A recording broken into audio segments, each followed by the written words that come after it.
Welcome to Right on the Mark with your host, Mark Young. Today, we're going to be making barrel-aged cocktails. Oh yeah, got my barrel, got my funnel, got my spigot, got my bung, got my booze. Everything you need to do to make a barrel-aged cocktail is right in front of me. It's so simple, you guys are going to love it. Now, I've been barrel aging cocktails for the past couple years. You know, the lovely Kim was kind enough to buy me this for a Christmas present. And I'll tell you what, I love it ever since. You know, it came in a box, you had to put it together. This is a 1 liter barrel right here. Now, they come in different sizes. So they come 1 liter, 2 liter, 3 liter, all the way up to 5 liter. I don't have the bigger barrels, but I'm starting out with this small guy right here. So when it comes to you in a package, very easy to assemble. Very fun too, I might add. Very fun. So you're going to get the spigot out of here. It's going to be apart. You're going to have a little drilled hole out of here that you have to push in and you have to clean it.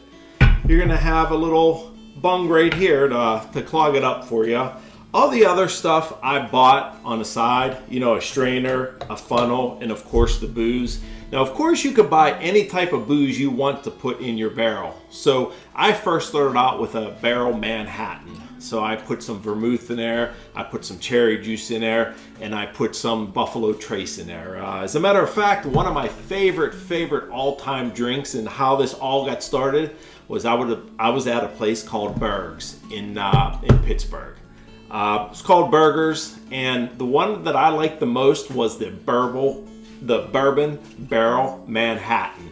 It was awesome. Let me tell you, it was awesome. So that kind of started it all. The way it went was all you had to do was pour out your drink in a glass. You add an ice cube, and there you have it. You have a Manhattan right there, a bourbon barrel Manhattan. So there was no mixing involved. It was a pour, and then you just garnish with the cherry.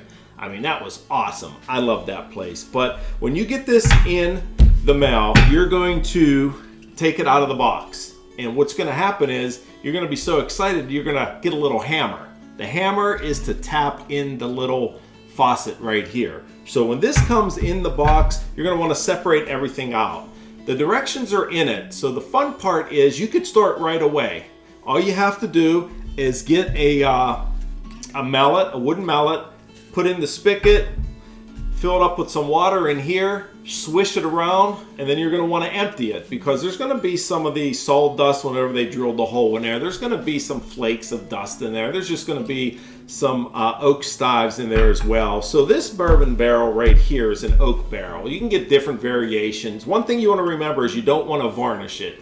You want to let it breathe. And what I mean by let it breathe is you want the alcohol that's sitting in the barrel to go in and out of the wood, if you know what I mean, because that just makes it taste so much better. So you can watch it evolve, you can taste it evolve, and whenever you mix different,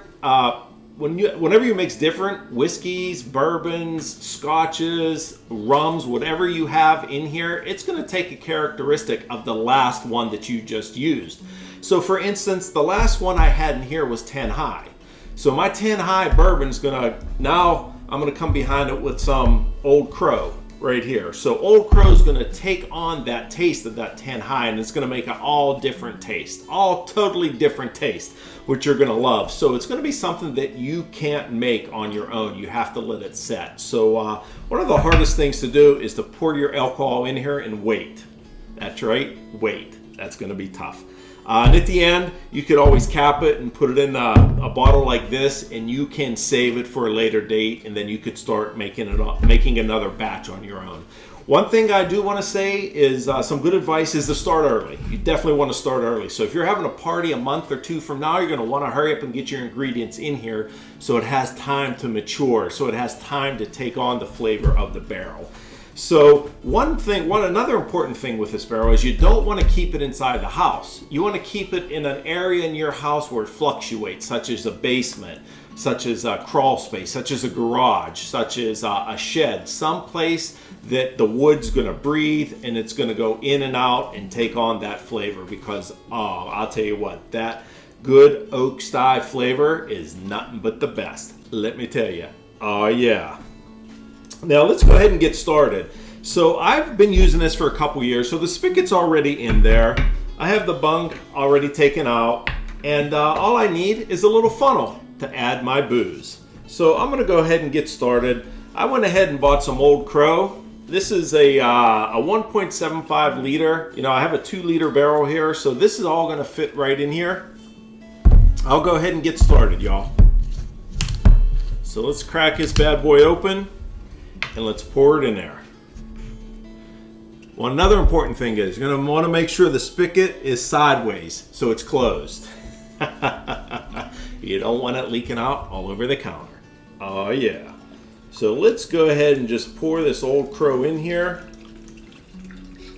And you could already smell that flavor coming out of the barrel of what's been in here. Like I said before, folks, I've had this barrel a couple years now, and it's had 4 or 5 different drinks in here. And this is going to make it all the better tasting right here. Takes a minute or two just to pour it in. You don't want to force it, you just want to leave it in there. When you first get your barrel, I do recommend, or the instructions even recommend, is to fill it with water and let it set overnight. What that water does is it expands the wood, and the bands that go around this oak barrel kind of harden up, and the water kind of makes it strong. So it kind of makes the wood strong so it doesn't leak. It might leak the first couple hours that you have the water in there. The directions are going to tell you to add water in there for the first day. So if you could hold off a day, put water in it before you put the booze in it. Very important. You can smell that going already in there. Boy, is that good. I'll tell you what, this is half the fun of making it right here. A little bit longer. Pour this baby in here. You know, I bought a couple of these. The lovely Kim and I bought a couple of these over the year, and we recently got one for my father-in-law, Doc. So the good doctor likes to call his drinks medicine because, you know, he always has a cough, or he always has something, a little tickle in his throat, if you know what I mean. So he always has to have something. So we bought him one of these barrels and we engraved it. So this part here, we engraved ours with our last name. But the good doctor, my father-in-law, we engraved it with Doc's medicine. So hey, it's all fun, folks. It's all in what you want to put on your barrel. So you could always have fun with it and put anything in there you like. So the bottle's all gone. It's all empty. And now comes the hardest part. You have to wait. You're just going to wait. So let's go ahead and replace the bung right in here.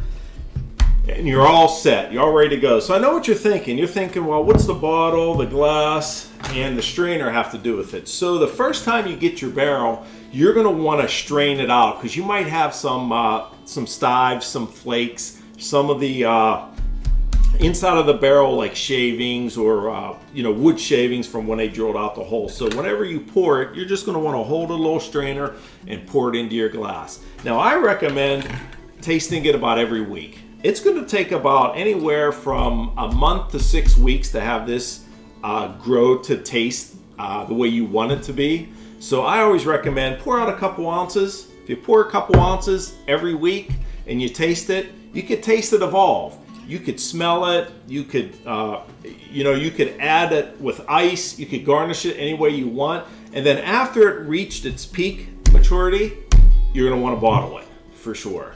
So I usually just bottle it. I have this bullet bourbon glass right here that you could put it in. You can put it in most anything and then cap it. You don't want to keep it in here too long because then it's just going to give you too much barrel taste. You know what I mean? You want to make sure it's done right at the end of your 6-week, 8-week period or what have you. And then you could bottle it. Then you could start your next ingredient in here to make your bourbon barrel. So one of the things that I do is I basically taste enough each week so I could just get through this at the end of my 6 to 8 week period. Oh yeah. Oh, that's good stuff. But remember, this makes a great gift. I mean, it makes a great Father's Day gift. It makes a great Christmas, birthday gift. I mean, you could even make it a great wedding gift. I mean, I've been in weddings when people handed out flasks. I mean, heck, if I was getting married now, or if I knew somebody was getting married, I'd be handing out little 2-liter barrels. Oh, yeah. This is all good, folks. So one of the things you want to remember is keep this in a garage or your basement. You want to keep it in some place that fluctuates, for sure. You don't want to keep it in a humidity in 72 degrees, comfy, a balmy 72. No, you want to keep it where it fluctuates. So that's about it for this barrel. I mean, it doesn't get any better than this. As always, bingo, baby. I love my barrel cocktails. Faux show. It's all good stuff. So I like to hear if you have a barrel, what you like to put in your barrel. And I like to see how long you keep your barrel. It's always fun to hear what other people do with their barrels. Do you use rum? Do you use tequila? Do you use scotch?